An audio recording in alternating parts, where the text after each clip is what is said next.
Meskipun Roh Sari telah tenang setelah ritual pengusiran oleh Ki Ageng, desas-desus tentang hutan angker itu masih belum sepenuhnya hilang.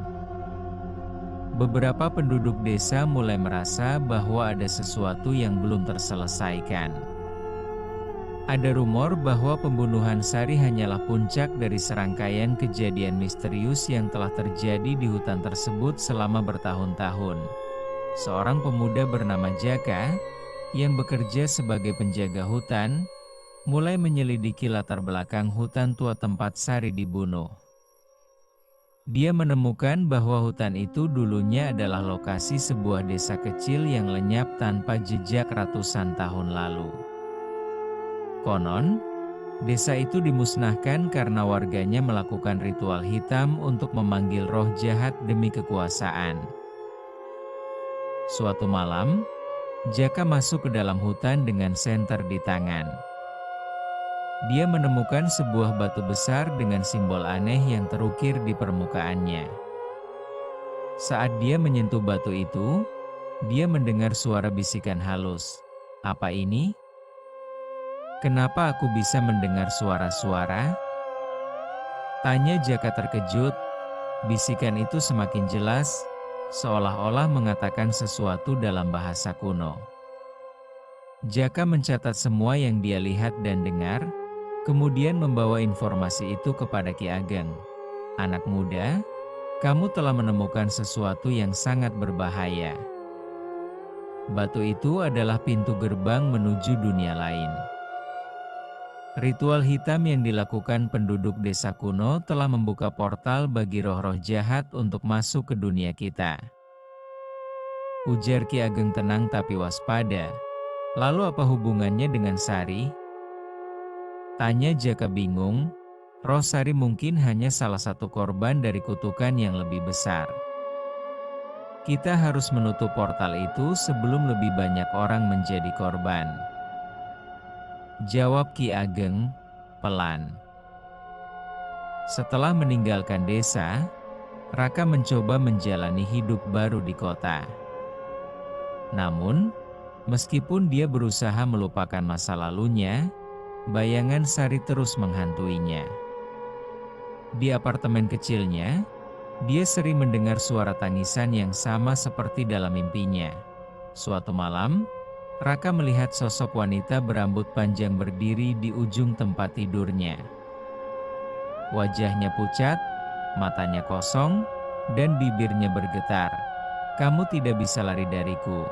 Raka, kamu harus membayar dosamu." Ucap sosok Sari bisik-bisik. Raka langsung bangun dengan napas tersengal-sengal. Dia mencoba mengabaikan penglihatan itu, tetapi keesokan harinya, dia menemukan bekas cakaran di lengannya, seolah-olah seseorang mencoba menyeretnya keluar dari tubuhnya. Dia akhirnya memutuskan untuk kembali ke desa untuk mencari jawaban. Dia mendatangi Ki Ageng, yang memberitahunya bahwa dia sedang dihantui oleh roh Sari yang masih marah. "Kamu harus menebus kesalahanmu, Raka. Arwah Sari tidak akan pernah tenang sampai kamu mengakui dosamu di depan semua orang." Ujar Ki Ageng serius. "Tapi bagaimana caranya?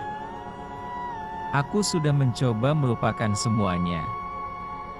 Tanya Raka putus asa. "Kamu harus kembali ke hutan itu dan menghadap roh Sari secara langsung. Itu satu-satunya cara." Jawab Ki Ageng tegas. Jaka dan Ki Ageng memimpin tim kecil untuk menyelidiki hutan tua. Mereka membawa peralatan ritual serta barang-barang spiritual untuk menutup portal yang terbuka. Raka juga ikut dalam ekspedisi ini, meskipun dia masih ketakutan. Di tengah hutan, mereka menemukan area yang dipenuhi energi negatif.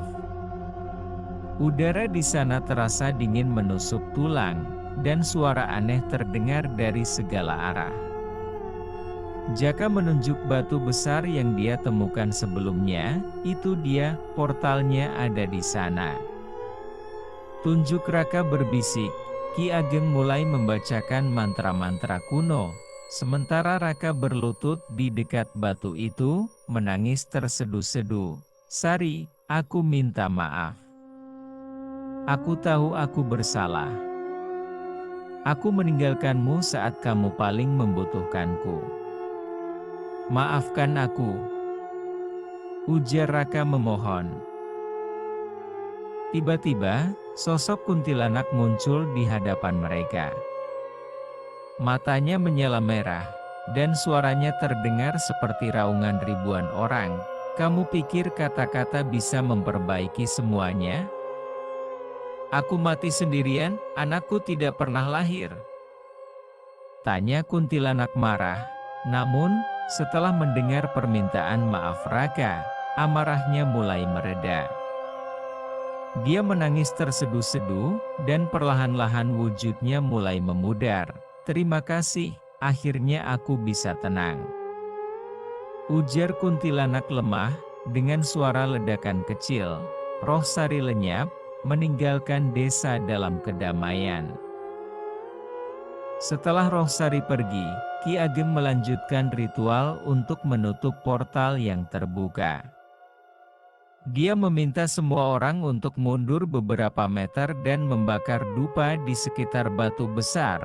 "Kekuatan gelap yang mengancam dunia ini, aku perintahkanmu untuk kembali ke alammu. Biarkan damai yang menyelimuti tanah ini," ujar Ki Ageng mengucapkan mantra keras. Asap dupa membentuk pola spiral di udara, dan batu besar itu mulai retak. Cahaya terang menyilaukan muncul dari celah-celahnya, sebelum akhirnya meledak dalam kilatan cahaya. Portal itu tertutup, dan suasana hutan kembali normal. "Apakah ini sudah selesai?" tanya Raka lega. Ki Ageng tersenyum, "Ya. Sekarang hutan ini aman lagi. Tidak ada lagi roh jahat yang bisa lewat," jawab Ki Ageng tersenyum. Setelah semua kejadian itu, penduduk desa hidup dengan damai. Raka memutuskan untuk tinggal kembali di desa dan bekerja membantu Pak Darman di warungnya. Dia juga mulai aktif dalam kegiatan sosial untuk membantu ibu-ibu hamil yang membutuhkan bantuan. Raka duduk di halaman warung Pak Darman, menatap langit biru yang cerah. Bu Nisa, ibunya, mendekatinya dengan senyum hangat. "Kamu sudah berubah, Nak. Ibu bangga padamu," ujar Bu Nisa lembut. "Aku hanya ingin menebus kesalahanku, Bu. Semoga Sari sudah benar-benar tenang sekarang," jawab Raka tersenyum. Di kejauhan, Jaka dan Budi sedang bermain gitar di bawah pohon, bernyanyi tentang kehidupan yang damai. Angin sepoi-sepoi membawa rasa lega ke seluruh desa. Selesai, kita akan buatkan spin-off dari beberapa tokoh di video selanjutnya. Terima kasih kepada teman-teman semua yang sudah menonton dan menyimak juga mendengarkan cerita ini. Wabillahi taufiq wal hidayah. Wassalamualaikum warahmatullahi wabarakatuh.